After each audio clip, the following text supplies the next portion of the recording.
It all began when I got headhunted to go and join an ad agency to become their finance director, and they had a manual system that was all about chasing physical job bags around the agency. And my boss, Paul Wilson, said, "I've heard about this new piece of software called JobBag, why don't you have a look at it?" And I got them in for a demo, and as I looked at it, I just went, man, with this we're going to be able to change the world. It couldn't do anything, well, it couldn't do all the things that I wanted it to do at that point in time, but I just had this vision that this is what we're going to be able to do. That drew you in? I think JobBag picked me. I think that it was just about, there were a whole series of things that I had done in my life up to that point. You know, the places that I worked, the knowledge that I'd gained, you know, the education that I'd pursued, that ultimately meant that I was uniquely placed at that point in time to recognise that here was an opportunity that I had been looking for what I was going to do for the next 30, 40 years of my life. Well, remember, this is 1992, so networks are rudimentary at best in those days, as in, you know, office networks, local area networks.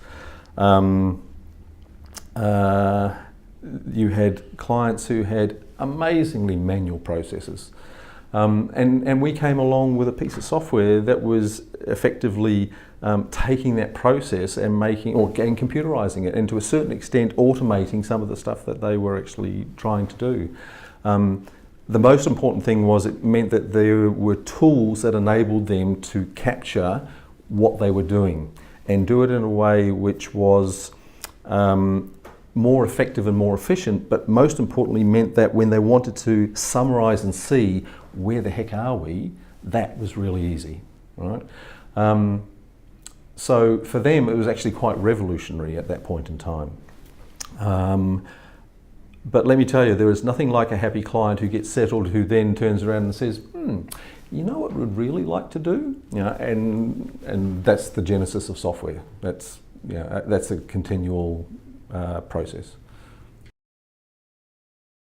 At JobBag, we have clients in America, Asia, we even have one in Papua New Guinea, but our core market is Australia and New Zealand.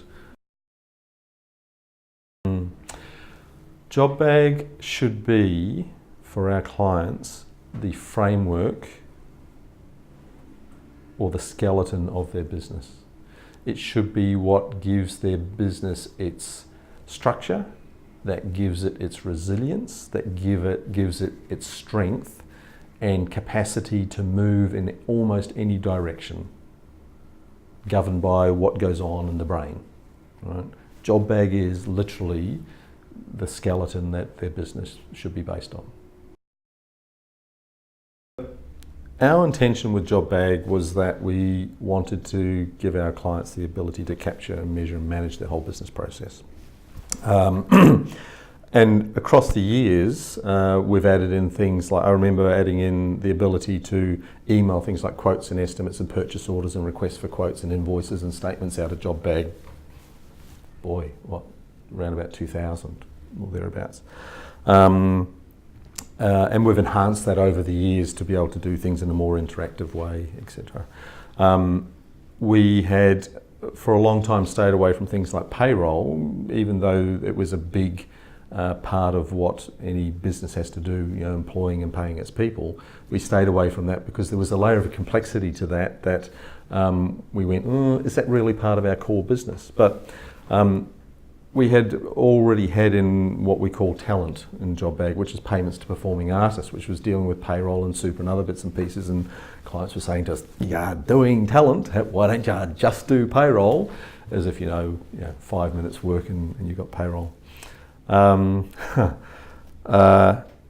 you know, we recognise that as being a key thing that we needed to do, because clients would prefer to have something which just deals with everything that they have to deal with.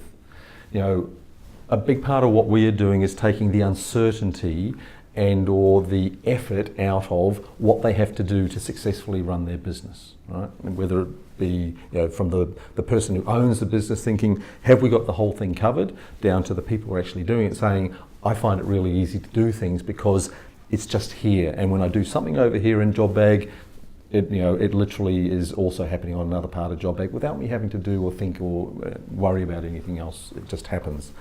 So for us, we think of JobBag as being a business management system, and it's about literally running the whole business. And so we literally now have an end-to-end solution, both from a with perspective, but we think of it as being more like a three-dimensional product.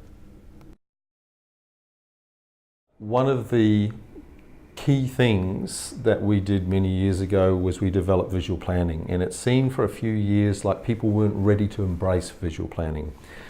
But as the business model, as the economic model around the creative industry or all of the business segments that we look after becomes tighter, one of the key things that has become or has come to the fore has been they have to be as productive as they possibly can be.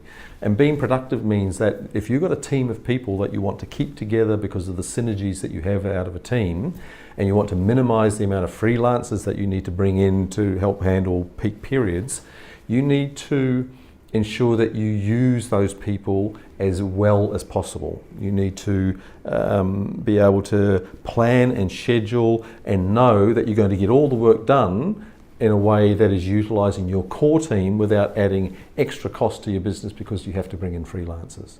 And that's where visual planning has been just perfect, absolutely perfect. So for the last 3 or 4 years, it has been the number one topic of conversation that I've had with clients, and why the uptake of version 6 and now version 7 has been so good.